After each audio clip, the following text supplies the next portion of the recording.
Welcome to Weekly Wisdom. I'm Jason Barnard and I'm going to talk to you about Google Ads for brand searches. Starting with a typical brand SERP. Brand SERPs are phenomenally important and, in my opinion, vastly underrated. Many people are saying that the SERP that comes up for your brand search is your new homepage. That's especially true in local search, and I think it's a very valid point. In local search, a lot of the time, people don't click through to your website, they never see your website, so Google's SERP result becomes your homepage. You could also say it's your business card, because people are going to search your brand before doing business with you. And what they see on that SERP will affect the way they feel about you in a similar manner to the way a business card will function.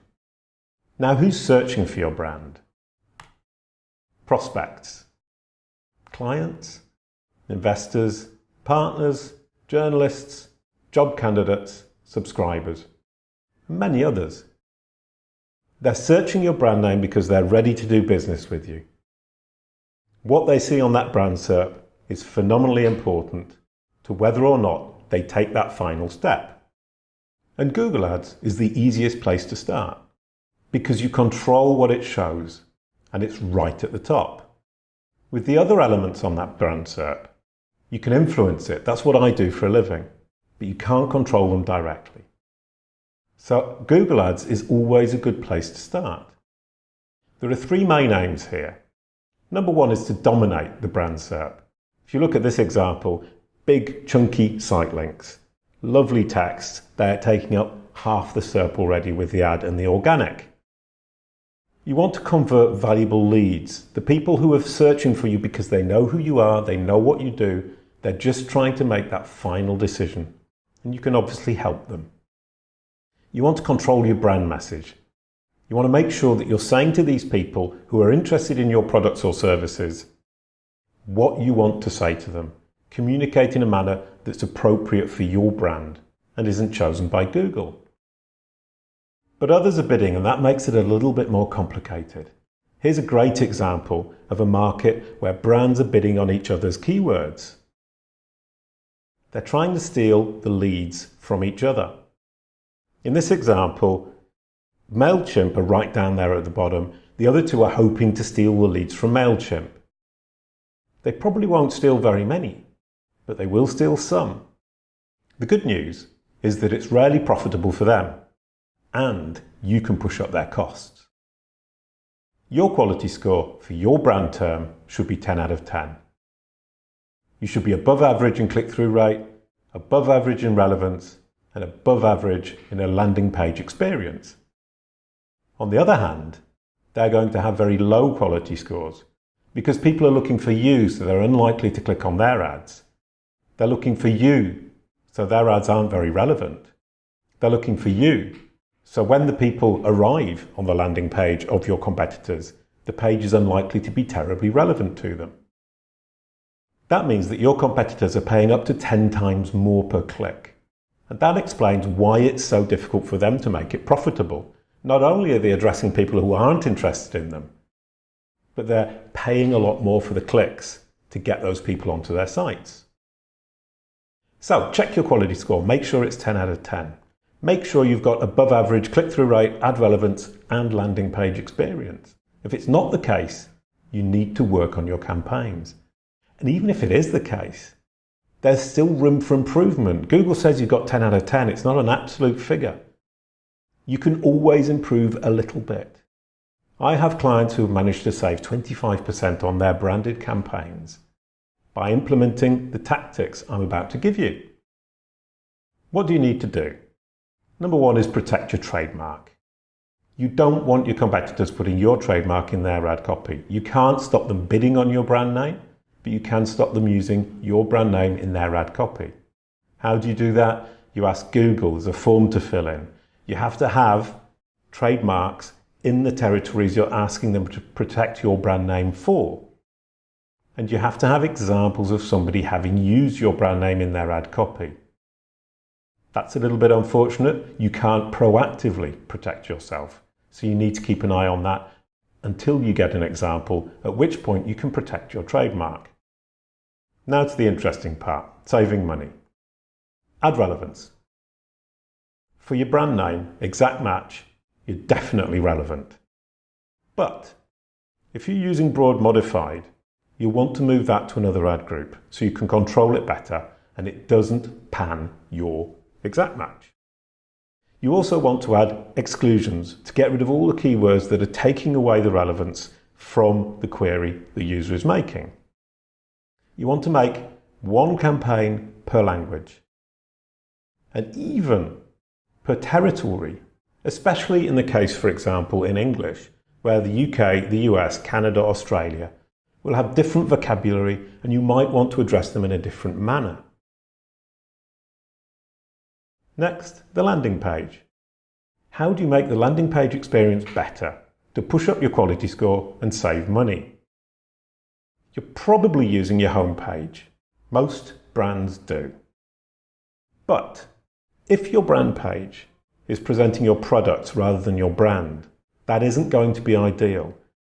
If you want somebody who's searching for your brand, who's ready to do business with your brand to convert, you want them to land on a page that tells them what your unique selling point is, why you're better than the competition, why you're more appropriate for them. That might not be the case if your homepage is ranking for important keywords organically that you don't want to lose. In that case, you might want to think about having a dedicated landing page for your brand searches. That means you can give the real brand message to people who are about to convert. You obviously want the page to be mobile friendly. You want the page to be very fast, and you want to be on message. So we're coming back to that idea of making sure you're talking about your brand, your unique selling point, why that person would want to do business with you. And that will improve the quality score of your landing page experience. Next, the click-through rate. How do you drive up your quality score to pull down your costs? This is often the biggest money saver. The title, phenomenally important. Obviously you want your brand name in there. You can put a little registered trademark that attracts the eye. But more than anything, you want to give the person reassurance that they've picked the right brand. They're searching for the right brand. So think up some phrase that really makes them feel good about you. You want to push that message even further with the description. You want to convince them that they've made the right choice. Remember, they've already almost chosen you. You're just trying to drive them over the finish line. Extensions. This is the big one, and it's true for any Google Ads campaign, and it's one that's often overlooked. You need lots of extensions. The more extensions you have, the more opportunity Google has to optimize your ads and get those clicks. Extensions take real estate. Real estate means clicks. I like callouts. I like them because they blend into the ad and they give lots of tiny little points, very concise, very precise, to convince somebody that you are the right solution for them.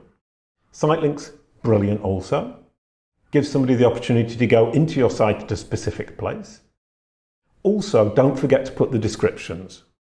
If you don't put the descriptions, you can't get those big blocks, as we can see here. And especially in brand search, that's very, very important. Here's the full list. Site links, callouts we've looked at, structured snippets, brilliant. Call extensions, message, if you want somebody to text you, location, if you've got shops, affiliate locations, if you've got other people selling for you, prices, apps for app downloads, promotions if you've got a promotion. I'm sure you know what they're all about. The more you have, the more opportunity you give to Google to show you in your best light. Next, choose your strategy. Which bid strategy is best for this type of campaign? If one of your competitors is being very, very aggressive and you specifically want to beat them, choose outrank specific competitor and make sure you're just above them all the time. If everybody is being aggressive, you might want to go for top of the page. That's very interesting if you want to make sure that you want to get your message across every single time, front, center, and top.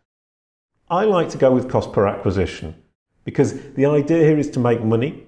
So pulling in prospects and not making money out of them seems to me a little bit foolish, especially now as Google allows us to put conversions at campaign level. So you can set specific conversions for these prospects and make sure that you make money from people who are searching for your brand. Next, audiences. You want to create an audience of clients in analytics and put it up to AdWords. That way you can exclude them from these campaigns and not waste money. You might also want to create another campaign specifically for those clients so that you don't lose them to your competitors. So you'd be sending them through straight to the login page before they've even seen the competitors' ads. You want to create also an audience of site visitors. Site visitors are people who already really know your products. They've interacted with you. They know you better than those who haven't. So the message you might want to be giving them is different to the message you would be giving somebody who hasn't yet visited your site. So you're distinguishing between people who know you very well and people who know you less well. Might be nice to create a separate campaign for site visitors, a separate campaign for clients, and a separate campaign for people searching your brand name who have not yet visited your site. Conclusion. We've saved money. We've probably pushed up our competitors' costs. We've maybe got them off our SERPs if the costs have got too high for them. We've retained our existing clients. We've signed profitable new clients. We've dominated our brand SERP, and we've controlled our brand message. In 10 minutes, that isn't bad. One last thing. If your competitors aren't bidding on your brand term, you might still want to have a campaign bidding on your own brand term. Why? Because it allows you to dominate. You're there, front, center, right at the top with your message. You can protect in case one of your competitors decides to attack you. It will immediately cost them more money. And you can communicate your brand message, once again, front, center, right at the top. That's all from Weekly Wisdom this week. Thank you very much for watching. I'm Jason Barnard. See you soon.